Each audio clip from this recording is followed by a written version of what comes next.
और अब बात बंगाल की करते हैं, जहां कल दूसरे चरण के लिए 4 जिलों की 30 विधानसभा सीटों पर वोटिंग होने जा रही है। कल ही नंदीग्राम में भी चुनाव है, जहां मुख्यमंत्री ममता बनर्जी का मुकाबला टीएमसी छोड़कर बीजेपी में शामिल हुए शुभेंदु अधिकारी से। इस बीच आज ममता बनर्जी ने बीजेपी के विरोधी दलों को चिट्ठी लिखकर एकजुट होने की अपील की। इस पर बीजेपी ने जवाब दिया है कि बंगाल में ममता बनर्जी और उनकी पार्टी की जमीन खिसक गई है। पार्टी का कहना है कि चुनाव में अपनी हार को देखते हुए दीदी देश भर के बीजेपी विरोधियों से मदद मांग रही। आइए अब आपको दिखाते हैं कि बंगाल की लड़ाई जय श्री राम, हरे कृष्ण और चंडी पाठ से होते हुए गोत्र पर कैसे आ गई। दीदी ने गेंद को जनता की ओर उछाल दिया। कौन कितने गोल करेगा और जीत किसकी होगी अभी नहीं कहा जा सकता, लेकिन ममता बनर्जी ने कोई कसर बाकी नहीं छोड़ी। मैच के बिल्कुल करीब पहुंचकर दीदी ने अपना गोत्र भी बता दिया। আমাকে জিজ্ঞেস করেছিলেন পুরোহিত মশাই, মা তোমার গোত্রটা কি? আমি বলে ফেলেছিলাম মামাটি মানুষ গোত্র। আজকেও তিনি যখন আমায় জিজ্ঞেস করলেন, আমি বললাম দেখুন আমার তো একটা পার্সোনাল গোত্র আছে, সেটা সান্ডিল্য। ममता के बयान पर केंद्रीय मंत्री गिरिराज सिंह ने सवाल उठाया। वो बोले, कहीं घुसपैठियों का गोत्र भी शांडिल्या तो नहीं? ममता दीदी मोदी जी के डर से, चुनाव हारने के डर से गोत्र बता दी। ममता दीदी अब आपको मुझे बता दें कि कहीं रोहिंग्या और घुसपैठियों का गोत्र भी तो शांडिल नहीं है। बात निकली तो फिर दूर तक पहुंच गई। तृणमूल कांग्रेस के सांसद महुआ मोइत्रा ने ट्वीट किया, केंद्रीय मंत्री गिरिराज सिंह कहते हैं कि ममता का गोत्र रोहिंग्या वंश का है, हमें इस पर गर्व है। ये चोटी वाले राक्षस वंश से तो कहीं बेहतर है। इस पर बीजेपी की लॉकेट चटर्जी ने ट्वीट किया, रोहिंग्या होने पर गर्व करके और हिंदुओं को राक्षस बोलकर टीएमसी अपने स्तर को और नीचे ले जा रही है। तुष्टीकरण की राजनीति शर्मनाक है। उधर एआईएमआईएम के असदुद्दीन ओवैसी ने ममता बनर्जी से पूछा कि वो लोग कहां जाएंगे जिनका कोई गोत्र ही नहीं है। And throughout his election campaign, she has been reciting Chandi Path, Durga Path.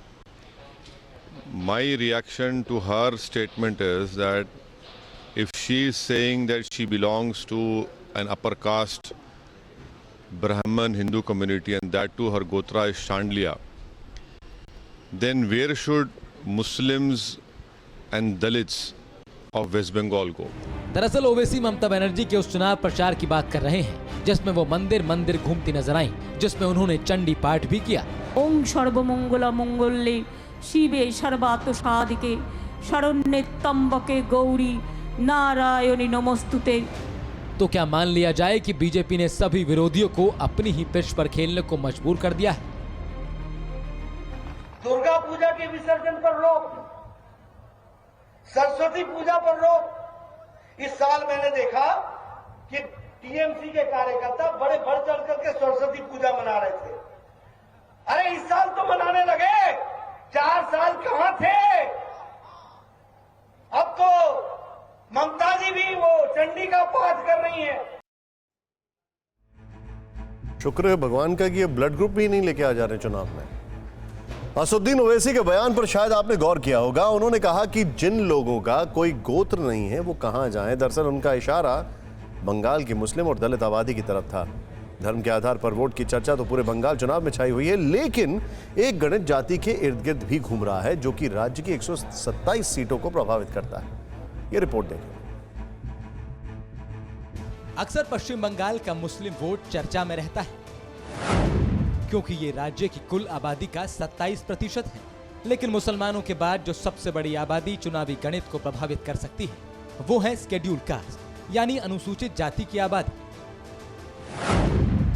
पश्चिम बंगाल में 23.51% जनसंख्या इसी समुदाय से आती है, जिसे इस बार गेम चेंजर माना जा रहा है। बंगाल में 9 से ज्यादा जिले ऐसे हैं जहां एससी कैटेगरी के लोगों की जनसंख्या 25% से ज्यादा है। और ध्यान देने की बात तो ये है कि 9 जिलों में कुल 127 विधानसभा सीटें हैं। पश्चिम बंगाल में 68 विधानसभा सीटें अनुसूचित जातियों के लिए आरक्षित हैं। 2019 के लोकसभा चुनाव में जब बीजेपी ने 42 में से 18 सीटें जीती थी, तब पार्टी इन 68 सीटों में से 33 पर आगे थी। जिन 33 सीटों पर बीजेपी को बढ़त मिली थी, उनमें से 26 पर मतुआ समाज के लोग बड़ी संख्या में हैं। टीएमसी को 68 में से 34 सीटों पर बढ़त मिली थी, यानी दोनों पार्टियों के बीच कांटे की टक्कर थी। ये आंकड़े बीजेपी का उत्साह बढ़ाने वाले हैं, क्योंकि 2016 के विधानसभा चुनाव में जो बीजेपी ने आरक्षित सीटों में से एक भी सीट नहीं जीत पाई थी, वो 3 साल बाद 33 सीटों पर आगे हो गई। दूसरी ओर 2016 में टीएमसी ने इन 68 सीटों में से 50 पर कब्जा जमाया था और 2019 में वो 34 सीटों पर आगे थे। हम जिस अनुसूचित जाति के लोगों की बात कर रहे हैं, उनमें दूसरी सबसे बड़ी आबादी नामशूद्र समाज की है। इस समाज का एक बड़ा हिस्सा मतुआ लोग हैं। पश्चिम बंगाल में नामशूद्र जाति के लोगों की आबादी करीब 1.5 करोड़ है, जो कि राजनीतिक तौर पर निर्णायक भूमिका में है। उन लोगों को बहुत दिन तक अपना जो रिफ्यूजी बोल के भी स्टेटस नहीं मिला, फिर भी इधर उधर घूमते रहे, फिर भी एक जगह पे वो लोग इकट्ठा हुए, कुछ जगह पे फैल गया है। तो बंगाल में देखा गया करीब ऐसे 50 से 60 विधानसभा क्षेत्र है जहाँ पे मतुआ कम्युनिटी रहते हैं, और बंगाल में इस कम्युनिटी के बारे में ज़्यादा अलग से कोई ध्यान कोई पॉलिटिकल पार्टी दिया नहीं था। आपको याद होगा कि बांग्लादेश यात्रा के दौरान प्रधानमंत्री मोदी मतुआ समाज के आध्यात्मिक गुरु हरिचंद्र ठाकुर की जन्मस्थली के दौरे पर भी गए थे। पाकिस्तान से अलग बांग्लादेश बना तो मतुआ लोगों की बड़ी आबादी भारत आ गई, लेकिन इनकी एक बड़ी जनसंख्या ऐसी है जिसे अभी तक भारत की नागरिकता नहीं मिली है। 2019 के लोकसभा चुनाव में बीजेपी को पश्चिम बंगाल में जो सफलता मिली, उसके पीछे नागरिकता की उम्मीद लगाए मतुआ समाज के वोट की अहम भूमिका मानी जाती है। मतुआ आबादी पश्चिम बंगाल के नॉर्थ 24 परगना, साउथ 24 परगना, नादिया, कोलकाता और कूच बिहार के अलावा बाकी इलाकों में भी है। इनकी राजनीतिक अहमियत का अंदाजा इसी से लगाइए कि ममता बनर्जी सरकार ने नामशूद्र समाज की 244 रिफ्यूजी कॉलोनियों को नियमित किया है। इसके अलावा अब की बार टीएमसी ने कुल 89 ऐसे उम्मीदवारों को टिकट दिए हैं जो अनुसूचित जाति से आते हैं। न्यूज़ टॉप 9 रोज सुबह 7 बजे और शाम 7 बजे सिर्फ TV9 भारतवर्ष पर।